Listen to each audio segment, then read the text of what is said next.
இந்த செய்தியை உங்களுக்காக வழங்குவது யூரோ குரூப் மலேசியா.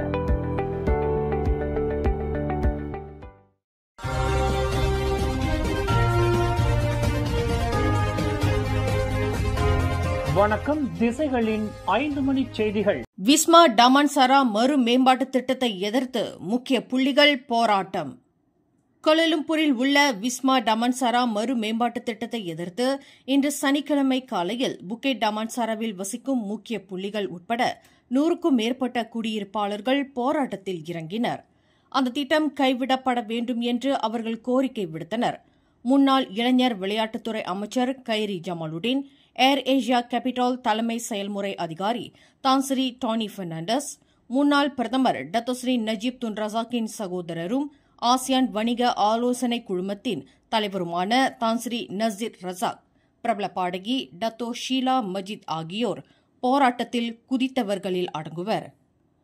கோலாலம்பூர் டமான்சாரா ஜாலன் சிமாத்தான் 2 வியூகம் நிறைந்த பகுதிகளில் பல்வேறு ஸ்லோகங்களை தாங்கிய அட்டைகளையும் பதாதைகளையும் ஏந்திய வண்ணம் விஸ்மா டமான்சாரா மறு மேம்பாட்டு திட்டத்திற்கு அவர்கள் தங்கள் எதிர்ப்பை பதிவு செய்தனர். மிக அமைதியாகவும் சுமூகமாகவும் நடைபெற்ற இந்த போராட்டத்தை கண்காணிக்க ரேலா அதிகாரிகள் உட்பட சுமார் 50 போலீசார் கடமையில் அமர்த்தப்பட்டனர். விஸ்மா டமான்சாரா மறு மேம்பாட்டு திட்டம் 60 மாடிகளை கொண்ட 2 கோபுரங்களாக வடிவமைக்கப்படும் என்று தாம் கேள்விப்பட்டதாக கைரி ஜமாலுடீன் குறிப்பிட்டார். அந்த கட்டடம் இடிபடக்கூடாது, ஒரு பாரம்பரிய பகுதியாக அங்கீகரிப்பது உட்பட அது பாதுகாக்கப்பட வேண்டும் என்று பலர் விரும்புகின்றனர். உதாரணத்திற்கு, அது புரூட்டலிஸ் கலை வேலைப்பாடு கொண்டு நிர்மாணிக்கப்பட்டுள்ளது என்று கைரி குறிப்பிட்டார். ஏர் ஏசியா கேபிட்டல் விமான நிறுவனத்தின் தலைமை செயல்முறை அதிகாரி டானி பெர்னாண்டஸ் கூறுகையில், தாம் நீண்ட காலமாக டமான்சாராவில் வசித்து வருவதாக கூறினார். நான் என் வாழ்க்கையின் பெரும் பகுதியை டமான்சாராவில் கழித்து இந்த பகுதியில்தான் வசித்து வருகிறேன். இங்கு போக்குவரத்து ஏற்கனவே மோசமாக உள்ளது. யாரும் வளர்ச்சி திட்டத்தை தடுக்கப் போவதில்லை என்பது எங்களுக்கு தெரியும். ஆனால் ஒரு சிறிய பகுதியில் பல மாடி கோபுரங்கள் மிக அதிகம்.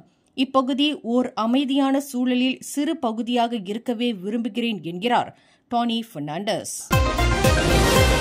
மாற்றுத்திறனாளி பெண் ஒருவர் அடுக்குமாடி வீடமைப்பு பகுதியில் 15வது மாடியிலிருந்து கீழே விழுந்து மரணமுற்றார். இந்த சம்பவம் நேற்று மாலை 6:15 மணியளவில் ஷாலாம் செக்ஷன் 16 ஒரு பங்சாபுரி அடுக்குமாடி வீடமைப்பு பகுதியில் ஏ பிளாக்கில் நிகழ்ந்தது. 46 வயதுடைய அந்த பெண் உடலில் கடுமையான காயங்களுக்கு ஆளாகி சம்பவ இடத்திலேயே மாண்டதாக ஷாலாம் மாவட்ட போலீஸ் தலைவர் ஏசிபி முகமது இக்பால் இப்ராஹிம் தெரிவித்தார். அந்த அடுக்குமாடி வீட்டில் வசித்து வருவதாக கூறப்படும் அந்த மாது மாற்றுத்திறனாளிக்கான அடையாள அட்டையை கொண்டுள்ளதாக அவர் குறிப்பிட்டார்.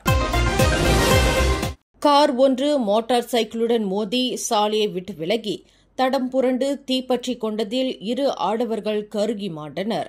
இந்த சம்பவம் இன்று காலை 7 மணி அளவில் பினாங்கு சுங்கைடுவா ஜாலன் பெர்மாத்தாங் பாரு சிங்காய் லோக்கான் என்ற இடத்தில் நிகழ்ந்தது.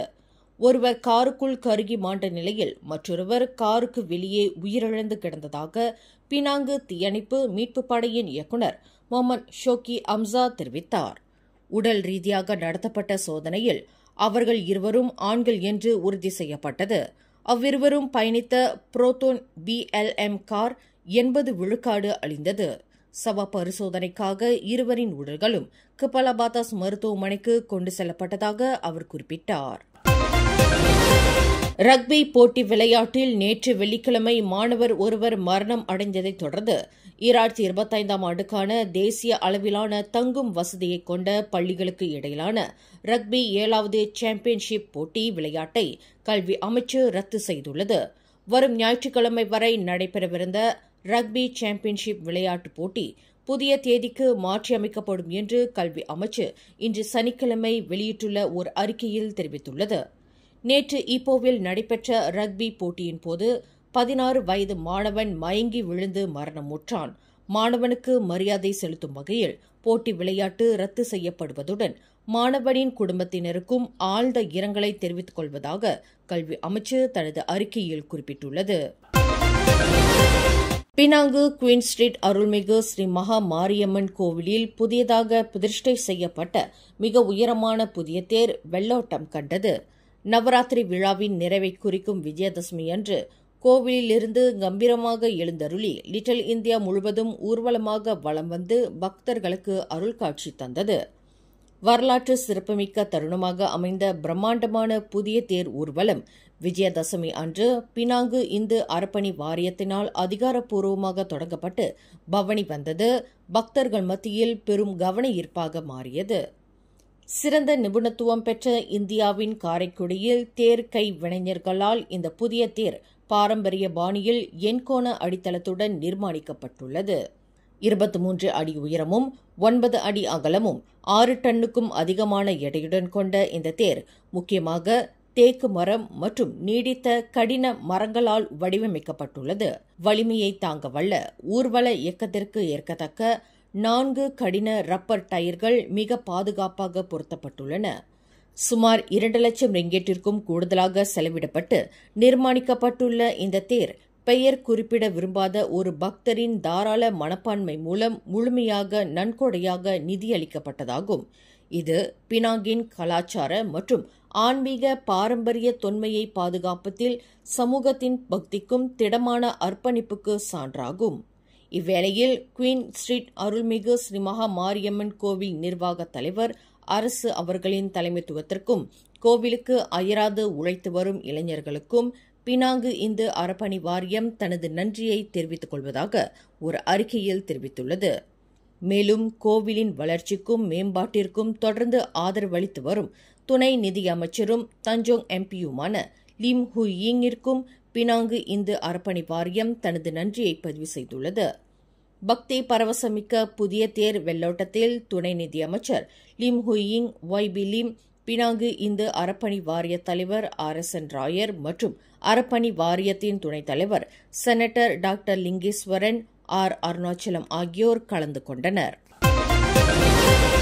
வீடமைப்பு ஊராட்சித்துறை அமைச்சரும் தெலுக்கின்தான் நாடாளுமன்ற உறுப்பினருமான ngா கோமிங் இந்த ஆண்டு தீபாவளி திருநாளை முன்னிட்டு காசை மடானி நிதி உதவியை வழங்கினார். வழங்கப்பட்ட நிதி உதவியின் மொத்த மதிப்பு கிட்டத்தட்ட 1.50 மில்லியன் ரிங்கெட் ஆகும். தமது தெலுக்கின்தான் நாடாளுமன்ற தொகுதிக்கு உட்பட்ட 11 தமிழ் பள்ளிகளுக்கும் 258 இந்திய மாணவர்களுக்கும் மொத்தம் 14,86,600 ரிங்கெட்டை ngா கோமிங் வழங்கினார். பேரா மாநிலத்தில் தெலுக்கின்தான் நாடாளுமன்ற தொகுதி வரலாற்றில் வழங்கப்பட்ட நிதி உதவியில் இதுவே மிக பெரியதாகும். நேற்று தெலுக்கின்தானில் காசை மடானி நிதி அளிப்பை தொடக்கி வைத்து உரையாற்றிய ngா கோமிங், எந்தவொரு இனத்தைச் சேர்ந்த எந்தவொரு மாணவரும் குடும்ப நிதி நெருக்கடி காரணமாக பள்ளியிலிருந்து விலகவோ அல்லது ஓரங்கட்டப்படவோ கூடாது என்பதை உறுதி செய்வதற்காக மடானி அரசாங்கத்தின் உறுதிப்பாட்டின் ஒரு பகுதியாக இந்த காசை மடானி நிதி உதவி வழங்கப்படுவதாக குறிப்பிட்டார். கல்வி என்பது தேசிய வளர்ச்சியின் மையமாகும்.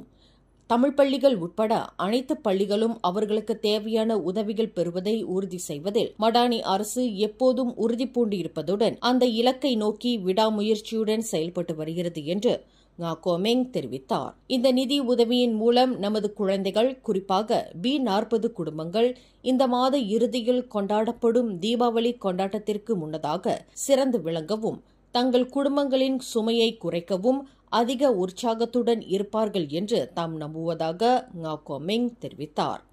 நன்கொடையாக வழங்கப்பட்ட நிதி உதவியில் 12,30,000 ரிங்கெட் தெலுக்கின்தான் நாடாளுமன்றத்தில் உள்ள 11 தமிழ் பள்ளிகளுக்கு வழங்கப்பட்டது.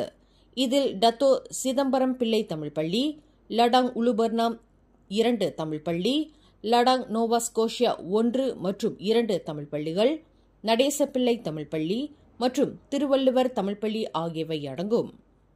மேலும் மொத்தம் 258 தமிழ் பள்ளி மாணவர்களுக்கு மொத்தம் 2,50,600 ரிங்கெட் நிதி உதவி வழங்கப்பட்டது. ஒவ்வொரு தொடக்கப்பள்ளி மாணவருக்கும் தலா 1000 ரிங்கெட்டுக்கும், ஒவ்வொரு இடைநிலைப் பள்ளி மாணவருக்கும் தலா 1,200 ரிங்கெட்டும், ஒவ்வொரு பல்கலைக்கழக மாணவருக்கும் 2,000 ரிங்கெட்டும் வழங்கப்பட்டது.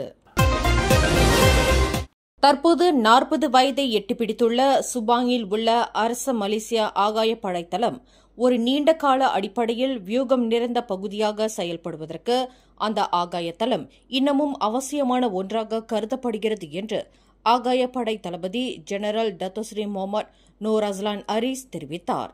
ஒரு விமான தளத்தின் செயல்பாடும் மேற்கொள்ளப்படும் பணிகளின் செயல்திறனும் உள்நாட்டு மற்றும் அனைத்துலக அளவில் இலக்கை நோக்கி சேவையில் ஈடுபடும் விமானங்களுக்கான வசதிகளை ஏற்படுத்துவது மற்றும் நிர்வகிப்பது மட்டுமல்லாமல் மாறாக இயக்குவதும் மிக முக்கியமான பணியாகும் என்று முகமது நூர் அஸ்லான் குறிப்பிட்டார். சுபாங் அரச மலேசிய ஆகாய படைத்தளம் பல ஆண்டுகளாக செயல்பட்ட போதிலும் விமானங்கள் தொடர்புடைய வியூக பணிகளுக்கான அமலாக்கத்தில் அது இன்னமும் இலக்குக்குரிய பயணங்களை மேற்கொள்வதற்கு ஆற்றல் கொண்டுள்ளது என்று அவர் குறிப்பிட்டார். இன்று சுபாங் ஆகாயப்படை தளத்தின் 40வது ஆண்டு நிறைவு விழா கொண்டாட்ட நிகழ்வில் கலந்து கொண்ட போது அவர் மேற்கண்டவாறு கூறினார். மேலும் செய்திகளை தெரிந்து கொள்ள கீழே இருக்கும் பெல் பட்டனை அழுத்துங்கள். உங்கள் மகிழ்ச்சியை வெளிப்படுத்த லைக் மற்றும் ஷேர் செய்யுங்கள். தொடர்ந்து திசைகளோடு இணைந்திருக்க சப்ஸ்கிரைப் செய்யுங்கள்.